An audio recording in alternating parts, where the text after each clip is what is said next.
Really excited to welcome back Mario Cuomo to the podcast. It's been over a year since we talked last, and in that time, he's been super busy, having completed his second full-length album as MC, starting and finishing 2 EPs for a new band, recording a couple new videos, and setting up 2 live performances for the month of June. And today we're going to learn about it all. Mario, welcome back. Thank you for being here. Yo, that does sound like a lot of shit. Isn't it? Yeah. That's pretty good. Yeah. First, I just wanted to talk about what you have in store for the very near future.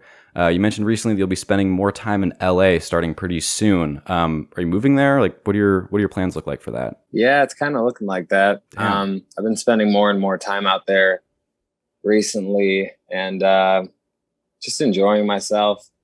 And I really like, the skate spots and everything. Definitely. There's just kind of more stuff that I like there. Yeah. And I guess that's good enough of a reason to go anywhere. Yeah. And people are, usually pretty good about like new music and checking out stuff that's maybe, not so popular. Mm-hmm. That makes sense. I know LA can be, busy and overwhelming in some ways, but for a lot of people, a sort of relocation can be really good for revitalizing that creative drive. Are you looking forward to that change of scenery? I guess, sounds like you are. Yeah, totally. Cool. I've always really just liked it there. I don't know if I like being around, people as like sick as me, where they think they have to like keep making things and like showing people stuff. And, it's not fun all the time, but, it's not really something that I can just stop doing either. Mm-hmm. So there's a lot of twisted souls out there. And, I don't know. I kind of feel like I probably fit in better. Yeah. I think for so many musicians and bands, though, location, like where they're from, is a really important part of their identity. So just that, like as an example, with you and that teaser for like the Punch Drunk video, we were able to see a lot of shots of Chicago. DuPage was literally named after your county. Right. And like colloquially, middle American, someone culturally rural suburban areas of the U.S., typically the Midwest. Yeah. So would you say that Chicago is a big part of who you are as a musician? And how do you think that could change as you start to create in a new environment? I don't know. I don't know if like the music I'm making now, I know like the record has a theme and everything, and this is where I'm from. So it obviously has a pretty significant like impact on what subject matter or, I guess even the sound of the music.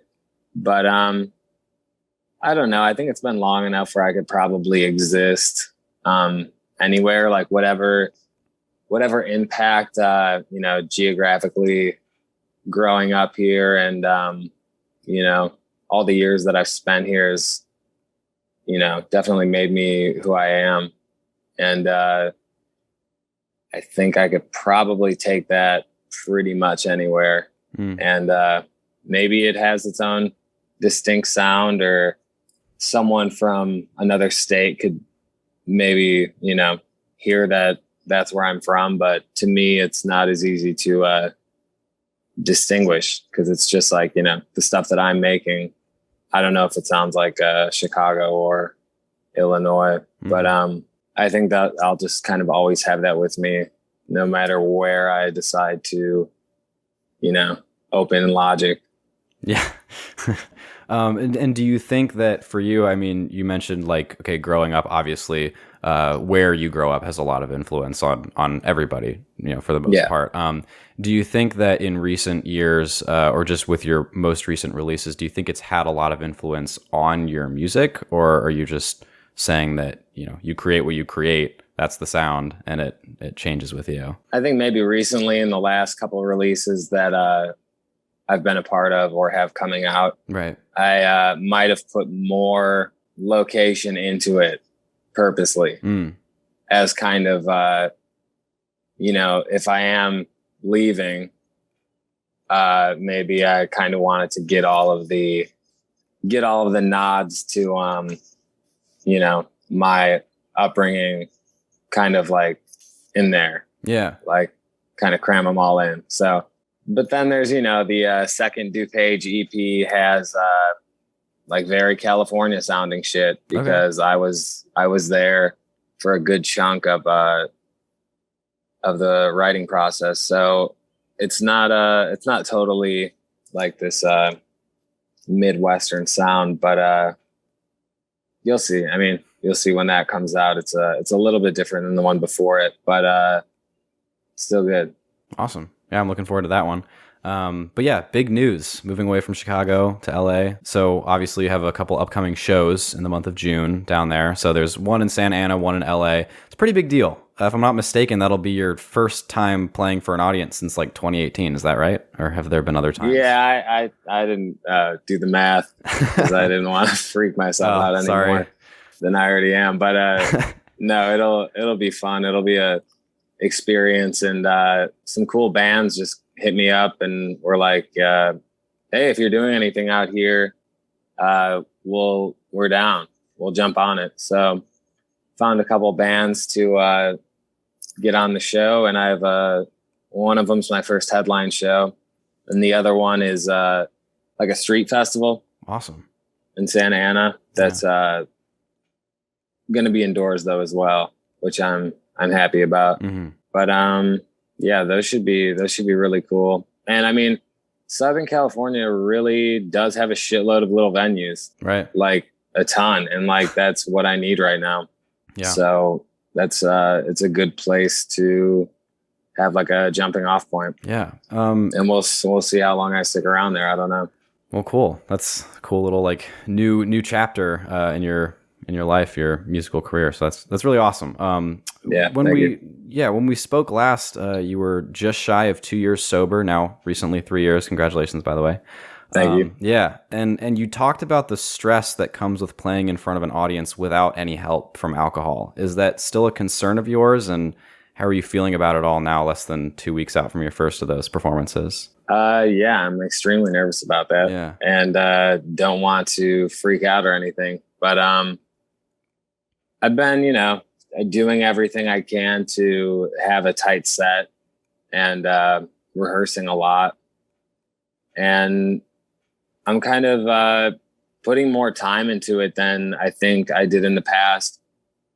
And, I'm going through the set every day because I really want it to be strong and make sure just like timing wise, everything's like kind of perfect. Mm-hmm. And, before like we wouldn't, I cared, but maybe I didn't care as much as I do now. Yeah. But I mean, I think that just comes with like maturing and focusing more on what you do and taking it more seriously. Absolutely. For your set, is your set list composed of like all your new album, or do you have some of your older stuff in there too? Oh, it's a mixture of there's a couple old tracks like Walking Disaster and awesome. The Rock. Yeah. Those two songs I'm going to be adding to Middle American just to make it like stronger.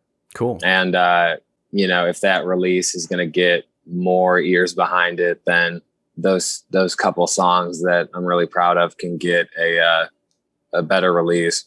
Mm-hmm. So I'm going to add those two to the batch. And I'll play those live.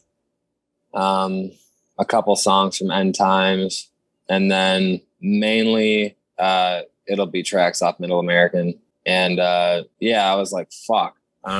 Most of my set is songs that are not even available to hear. Yeah. Which I totally thought it would be out by now. And then like a week before I was going to put it out myself, had interest from this music distributor. So now they're kind of pushing it back. And it's not by much. They wanted me to push it back like a month. Okay. Or they wanted to push back the first single out by a month. So I was like, this is the first offer that I've gotten. It seems like a good one. And, talked to some trusted people about it. And it seemed like a good move. So I'm pushing the record as a whole back by a few months. But I got a single and the first video coming out the same day as my first headline show. So I think June 19th, Punch Drunk will be available for streaming again. And that video will come out. Okay. And then I'll drop the video for the title track, Middle American, probably around the same time the following month. So maybe July 19th or 20th. Okay. Awesome. It's weird timing, but I gotta go play.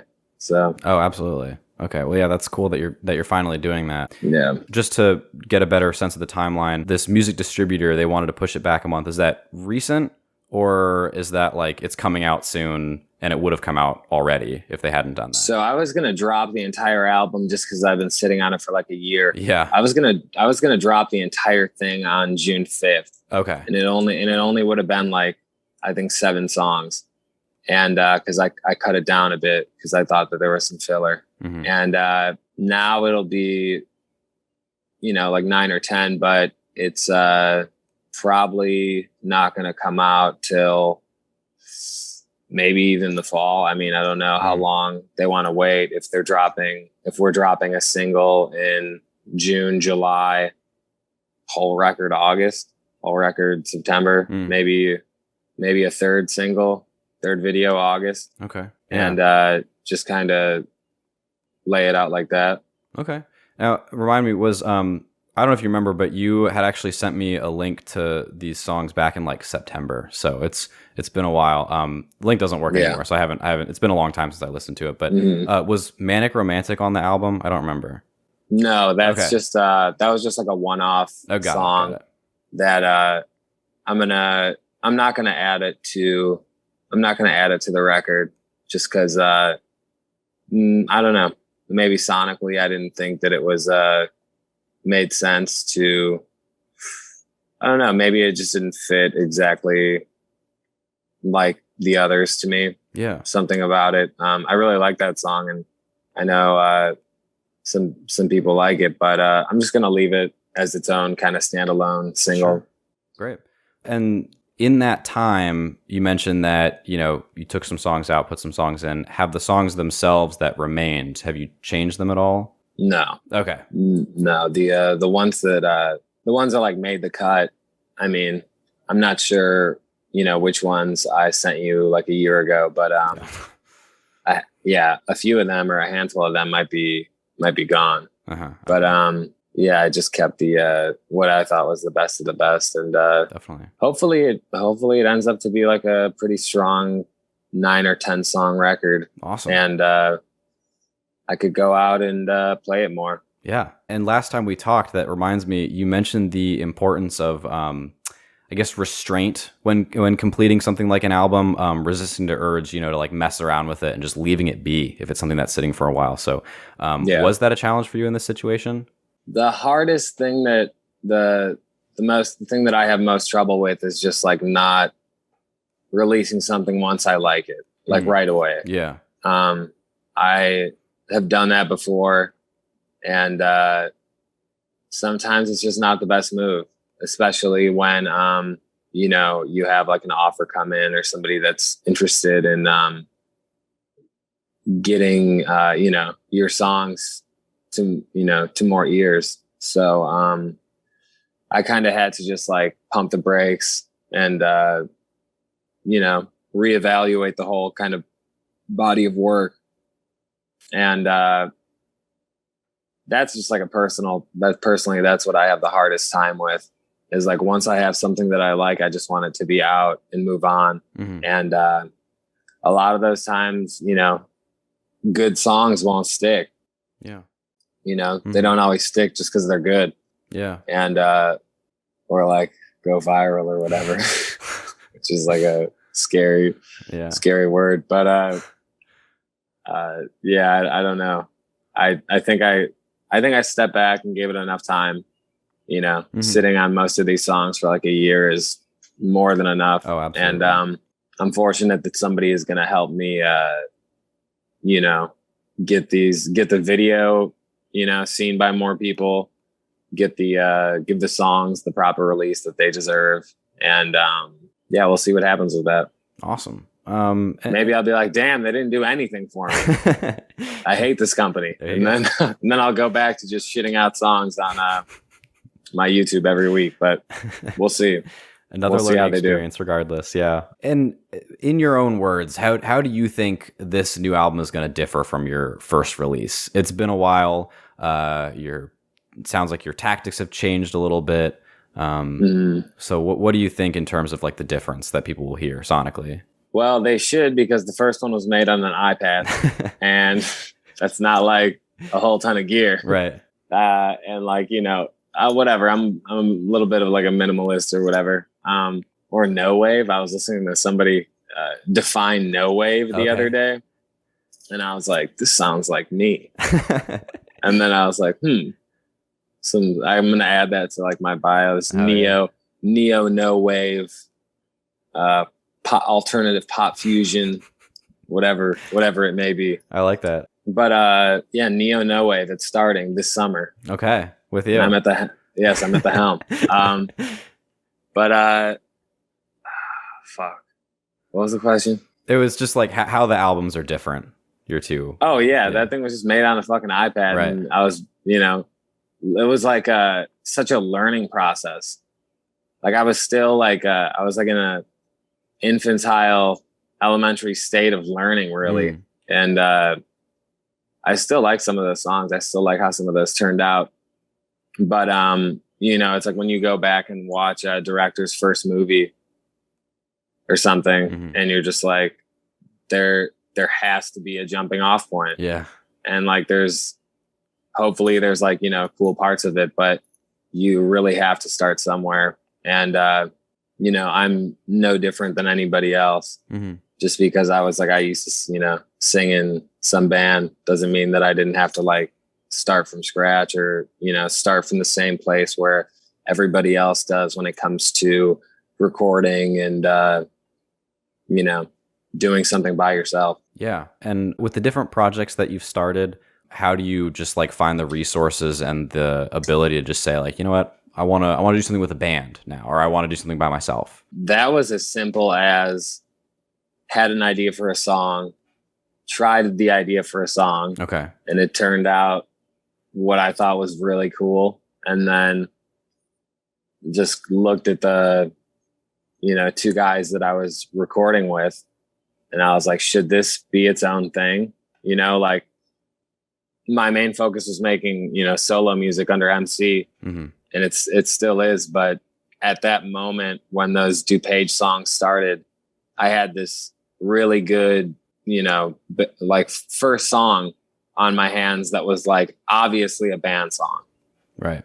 You know, like you're dealing with a drum kit, an actual bass, you know, all the instruments of a band. So it's like, I'm not just I couldn't really like hoard that song for myself. Right. That first song.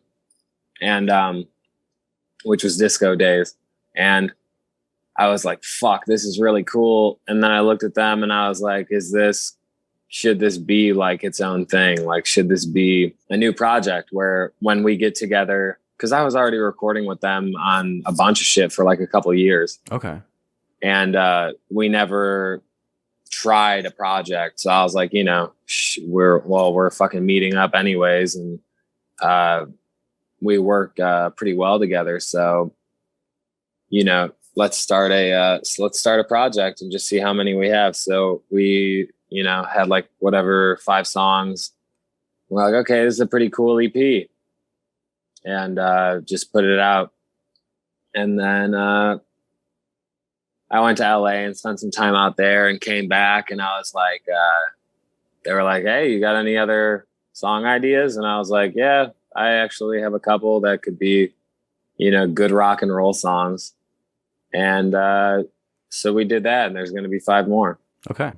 Just speaking of DuPage, it was initially pretty exciting to see you back working with a band again. That first self-titled EP was really good. Yeah. It does stand on its own when compared to like your solo stuff. They're different.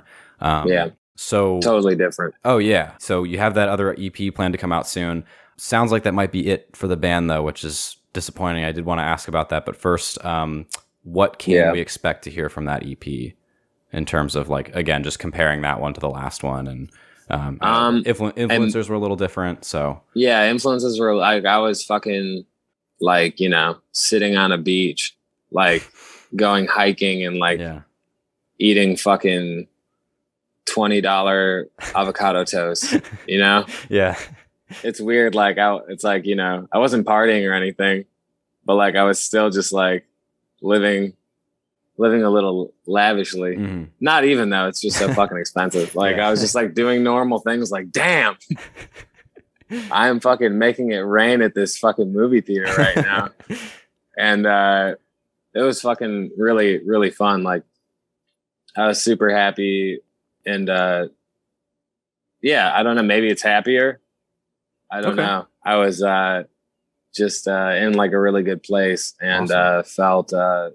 Felt really good. So maybe it has more of a West Coast sunny day feel to it, as opposed to the first DuPage EP where I was like the, you know, depths of winter. Mm-hmm. Yeah. And a lot of crazy shit was going on, but like in the world. Right. Yeah. But that never stops. Luckily for people that make you know, songs and movies, it should make us better. Just endless material. Yeah. Okay. We shouldn't be complaining. No. That's cool though. I do look forward to, you know, hearing the difference and just hearing the EP in general. I'm really excited for that. Yeah, it's a good one. Yeah. And maybe one day it gets revisited. Okay. Maybe one day we, you know, do a live show or something. We'll see. Awesome. We'll see what happens. Like if all of a sudden there's like a fan base for these songs, you know, and we see that people like want to see this live, we can grab you know, find another guitarist or whatever pieces we're missing out of a full band and maybe go try it somewhere. Yeah, but right, it is looking like it's going to be it for the band for a while. What was your initial vision for the band? Like, did you have any solid plans further out from this upcoming release, or was it just kind of like a fun project that you didn't really... No, I honestly didn't even think that like we would make more than one EP. Oh, okay. I thought it was just like a fun thing. Like we were just, you know, meeting up and like shooting the shit, and like it was really, really relaxed. And came together just like surprisingly quickly. And at the time, I was thinking that I was going to be heading out to LA permanently, like sooner than I ended up doing it. I was like, needed to quit my job and, you know, do all this, just make all these arrangements. Right. And I ended up sticking around long enough to get a second EP done. But originally I was just like, yeah, this sounds dope. This could be just like this fucking, you know, this cool little thing that exists in this moment of time. And like people stumble upon it, like as like this, you know, this like ghost band. Yeah. It's like, oh man, this band's great. I wonder if they're touring. Oh, they're not a band anymore. That dude, it'd be funny. Like after that second EP comes out to like figure out how long we were actually a band. Yeah. You know, like it was only like 8 months and we put out like 2 of the fucking sickest EPs and just fucking disappeared. Yeah. That's cool though. I'm happy to hear the story about it though, at least. Even, you know, it's not like super interesting or anything, but I do like hearing like the behind the scenes. Yeah. Like I didn't like, you know, there was no epic story to like how I met anybody. It was just like, yeah, it's the people that you're already making shit with. Yeah. Might as well. You know, just come up with the band name and throw it up on Spotify. Yeah. We keep kind of coming back to the music videos you're coming out with soon. We got a couple good ones. They're looking real sharp. Yeah. So there's Punch Drunk and there's Middle American. I know you're really proud of those, and everyone's really excited to see them too. So if you wouldn't mind, just walk us through what it was like making those. I understand they've been fairly big projects. Yeah. Well, the first one, you know, I've had in the past, I've just like, you know, called a videographer and been like, here's some money and you can film this. And they're like, yeah. But this time I was like looking at cameras online and I was like, should I just fucking get something and just like go film something? So at least when I finish this video, I'll have like a cool camera to like film skateboarding with. Sure. So I did that, and I like dropped $1,000 on like this Sony camcorder, and we went downtown, and with a loose idea of like, I knew like what landmarks I wanted in it. Like there's like iconic, just like what kind of, iconic Chicago architecture I wanted like displayed. Yeah. And I basically just stole like every cool shot from Ferris Bueller's Day Off. Like, yeah. like 3 locations that are like in that movie. Yeah. So we went to all of those, and we're like running around. We're running around, downtown, and we get there at like, I don't know, 1 p.m.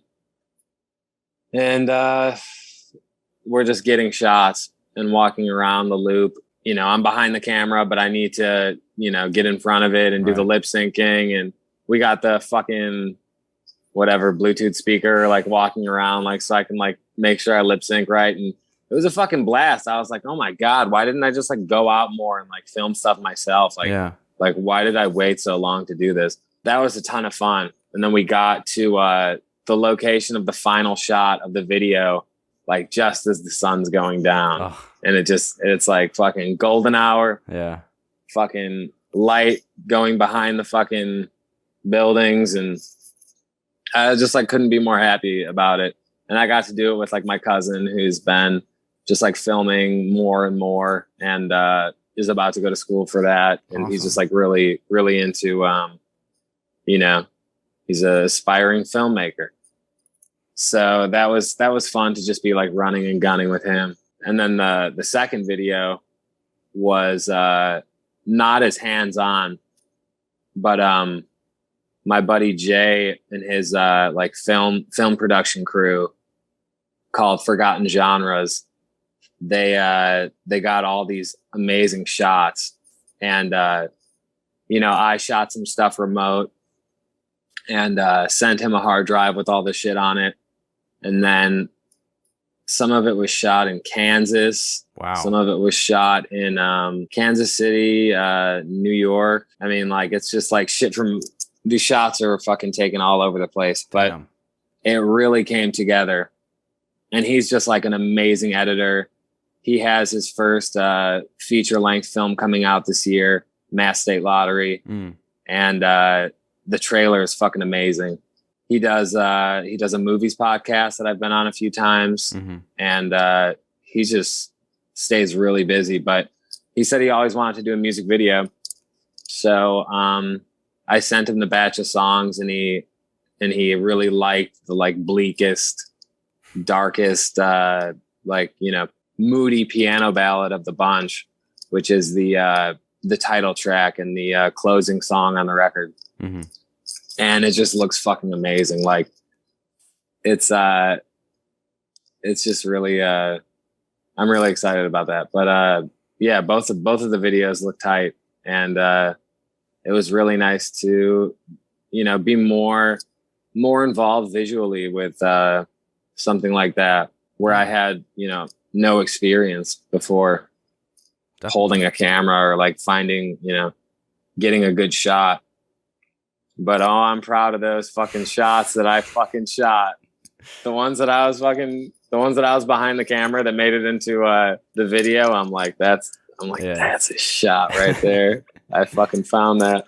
That's so that cool. was fun. Yeah, to be able to like not only be the star of the video, but also to have like a major hand in filming it too and choosing exactly what shots you want. That must be free. Yeah, that was way more fun. Yeah. Fucking lip syncing and getting a fucking dry ass mouth and walking back and forth. Like, that part sucked. Yeah. But like, just being behind the camera is so fun. Were there a lot of shots in public, like around people? And did you have to like dodge, like wait for people to like clear a shot? No, I was like filming people, like filming this guy's dog, like just like random, like random shit. Like I was like, filming some fucking art house movie. But I was like, and I was telling my cousin, like, I gave like almost all of us had a camcorder, mm-hmm. like, and I was like, fucking, you keep that thing fucking on, because you don't know when you're gonna get a fucking shot. And I was filming so much bullshit because I just thought that like I'm like magic can strike at any fucking moment, and I'm like filming just all these random people, and they had to like be like, dude, like fucking take it easy, like you probably shouldn't film that person or that guy or for whatever they were doing. And I'm like, no, like you don't know what's gonna fucking end up being the shot. This is art. Yeah. So I was like, I was walking around just like making people uncomfortable, and luckily we all just worked together and got it done on time. But one day it was just that was it. Yeah, I might do stuff like that more often because it was fun. Oh, and you should. I can't wait to see those videos. Well, I'll just send you the one that hasn't come out yet. But okay, that'd be great. Actually, yeah. I'll let you preview that one. Cool. I would really appreciate that. Yeah, the last couple questions I had were actually about the Orwells. Sure. Yeah. Shoot.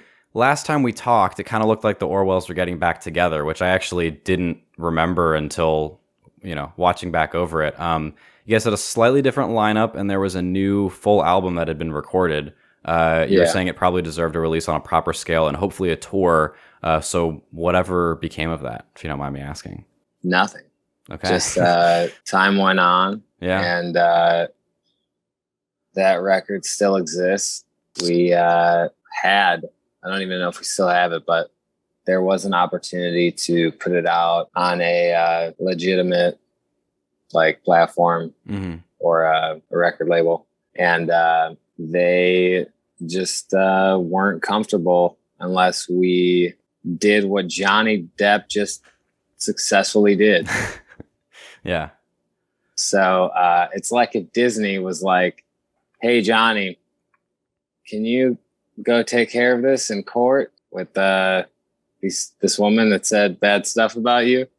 And we've been in that process for a very long time. Right. And this is all like public record and shit. It's just not resolved yet. And the more and more it gets dragged out, unfortunately, like the less and less I seem to have any interest in it, Yeah. Like if a label wanted to put out our last record, I would be down. But not very often is a label down to do one record. Right. Right. And I'm just kind of, like 3 years is a long time to not like hold on to something, but like to like sit still and not really move on with your life. I get what you're saying. And I was just, more excited to keep creating stuff. And it's not really band music. Right. And that's kind of what kept me going and has become like what my main interest is. And it's totally different, and it's going to be a, really vastly different experience. But I'm more excited by that and like more looking forward to that than like, there's a lot of other bands that were, doing decently well at the same time as us that are like now doing like 10-year reunion of our most popular record. Remember that? And I'm like, I'm really glad that I don't have to go do the Remember When tour, right? And go play like Mallrats to like 400 people in Arizona or whatever. Not to like shit on the bands that are doing stuff like that. But that kind of stuff, like, I think would just kind of fuck me up. Like I wouldn't be too happy, I don't think. It's more exciting for me to be like, okay, what's next? As opposed to like, what's the safe check, right. Which I'm sure there's something that, my old band could do that could make some money in some way, but it does not excite me or I have no interest at this point. And I don't know if that's just time. But I'm sure time has a lot to do with it. And when you have to figure out, how to move on, it's not always what's most exciting for your fan base, or, right. It's not always what even your family thinks is best for you, mm-hmm. Let alone like fans, like strangers that I've never even met. Like what I'm doing right now doesn't make a lot of sense to a lot of people, mm-hmm. whether it is like friends or family. Like, what? You're going to go, who's your band? Oh, what? A backing track? Yeah. And I'm just like sitting there, just like, God, like, do you guys pay attention to like the world of like, of music? Mm-hmm. Like I just watched the Tyler the Creator concert on Amazon Prime or whatever. Mm-hmm. And I was like, this motherfucker has, uses horns and all these like complex things, and he has the money to tour with a whole orchestra if he wanted to. Right. But he doesn't. He just fucking makes the stage look awesome and then just fucking crushes it. And I look up to more people like that, mm-hmm.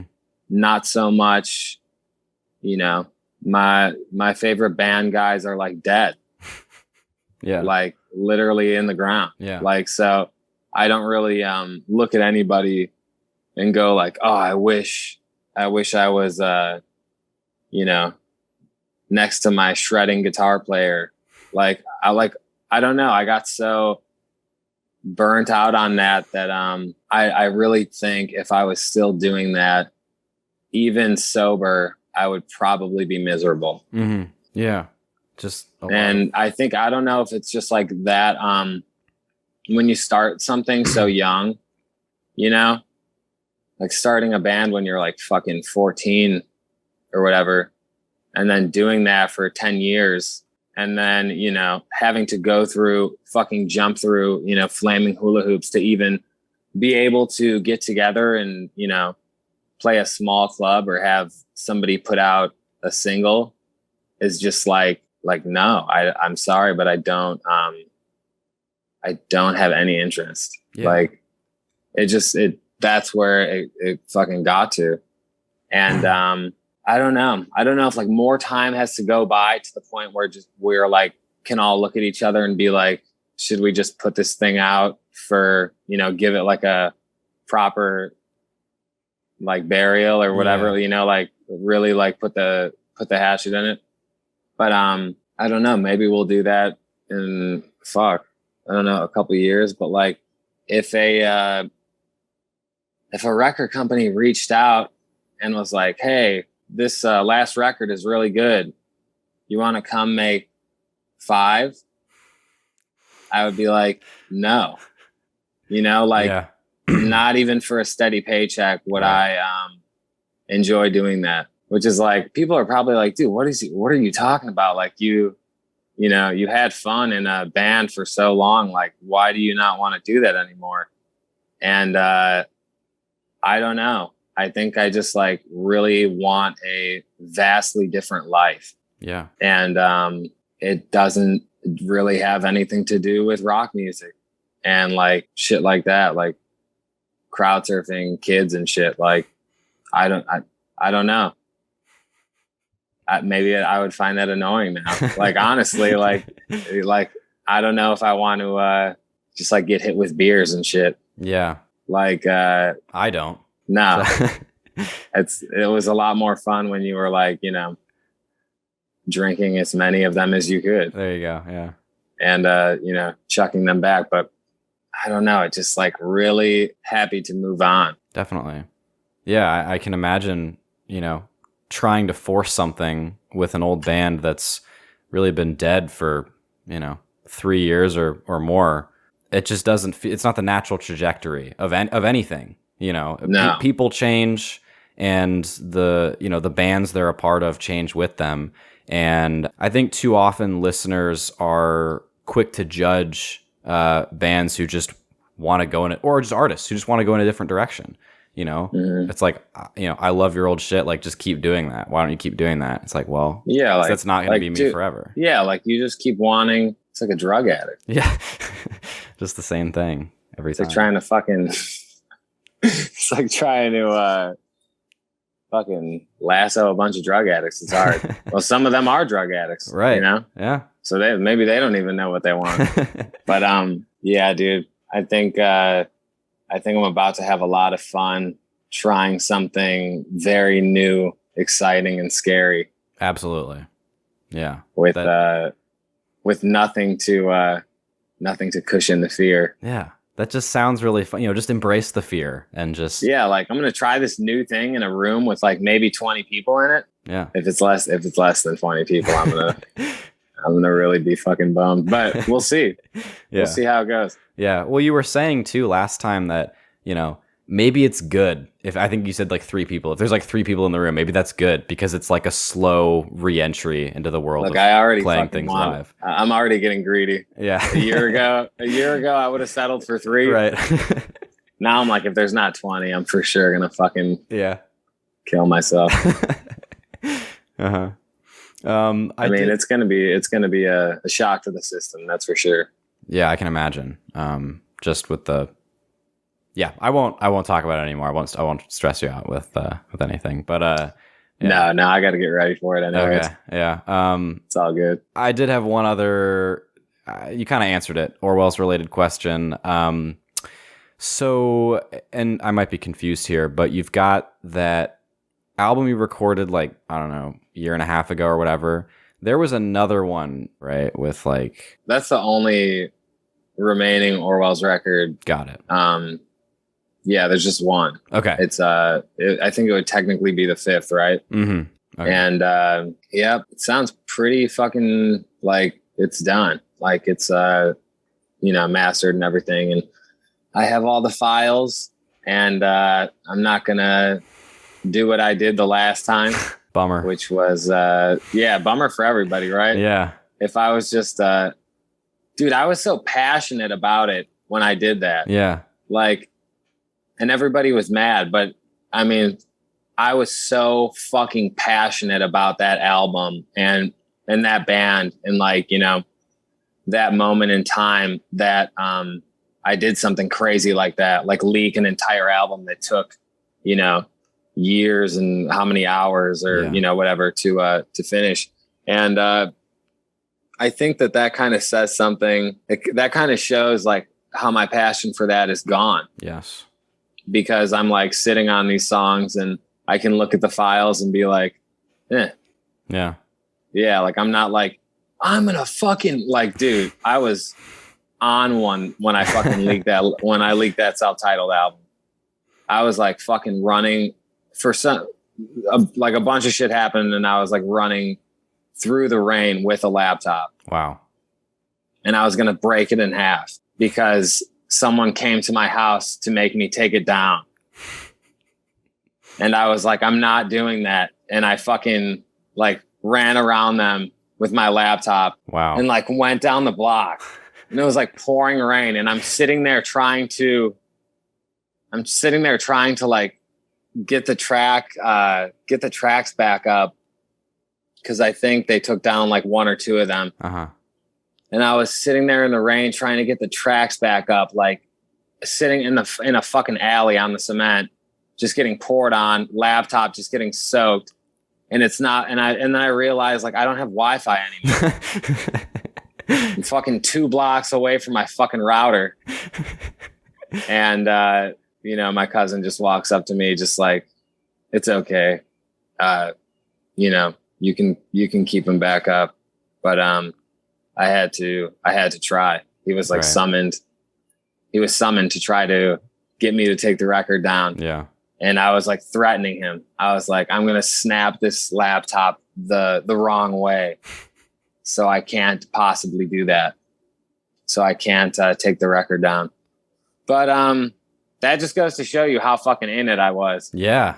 And it's a bummer because I don't know, when you like have that in you, it's like, it's a lot of power to like, put towards whatever your, passion is.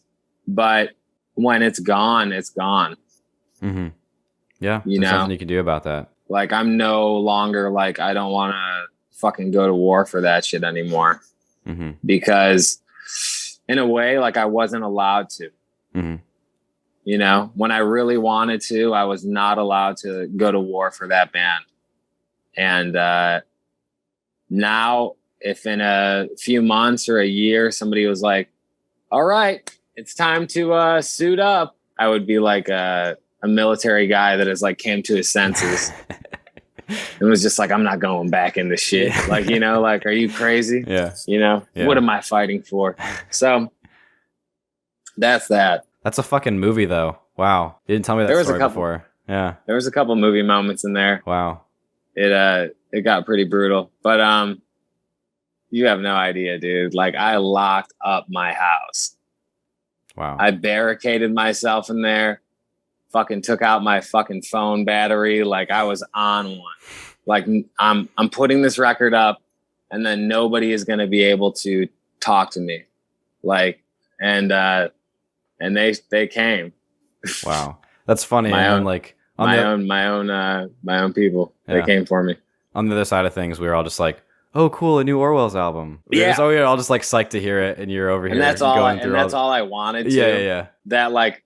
Oh, nice. Yeah. Oh yeah, I like some of these songs. Like that's what it all was for. Yeah. And you know, trying to explain that, like screaming at the top of your lungs, like this is like for my own sanity. Oh yeah. Yeah. It was stressful to say the least. Yeah. And now people get to, you know, enjoy that record. Yeah.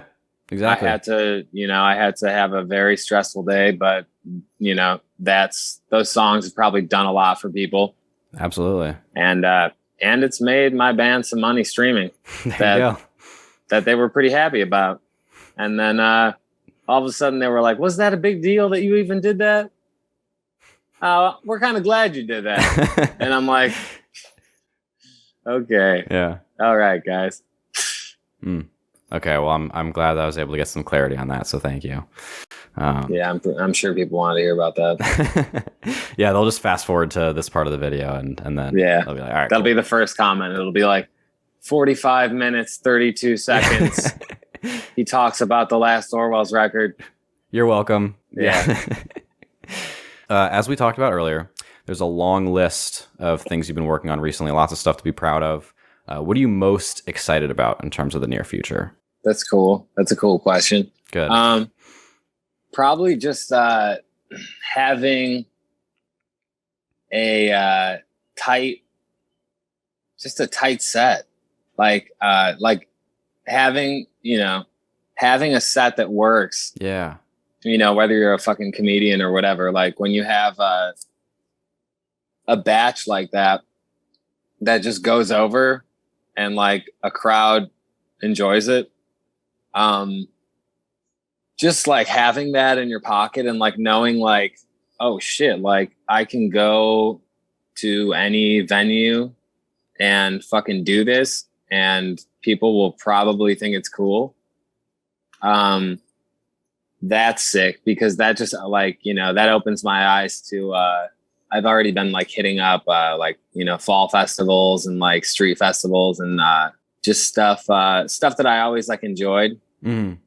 That now I kind of have a way to be a part of and possibly, you know, make a little dough and fucking just get back to doing something like performing that, you know, I love to do. And I'm pretty sure that I still love to do it and get to do that again.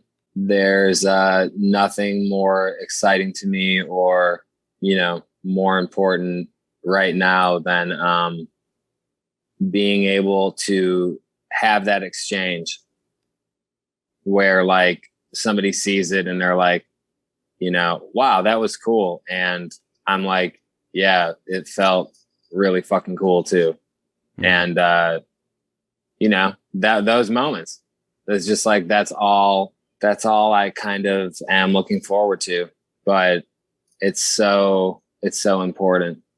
And it's so unlike so many things. Like that that whole thing is just really, really special. So I guess that's it. That's it's kind of what, you know, I've been trying to get towards in the last 3 years. And it was a lot of it took a lot of fucking demos and scrapped material and YouTube tutorials, you know, just like it took a lot of shit to get there. But I have like a set list that I'm really happy with, and we're gonna see how it goes over live, and hopefully from there just keep getting more shows and have a steady release of new music, because that's all you really have to offer, you know, an audience is a sick show and fucking cool songs. So, you know, try to have not too much of either, you know, find a healthy middle ground, and you know, hopefully be able to make more decisions myself, like play where I want to play, you know, take a break when I want to take a break, and but also, you know, challenge myself, right? Because it's all been a challenge so far, so I don't want that to stop either. Yeah, I love that. Yeah, I'm glad I asked that. If you're in LA, I hope you get the chance to see Mario at one of his gigs on either the 11th or the 19th. The new single Punch Drunk is also out on the 19th of June, so look out for that one and its accompanying video, and stay tuned for the new album. It all just keeps getting better, and I can't wait to see where it goes next, Mario. It's been great. Thanks again. Thank you, dude. Appreciate it.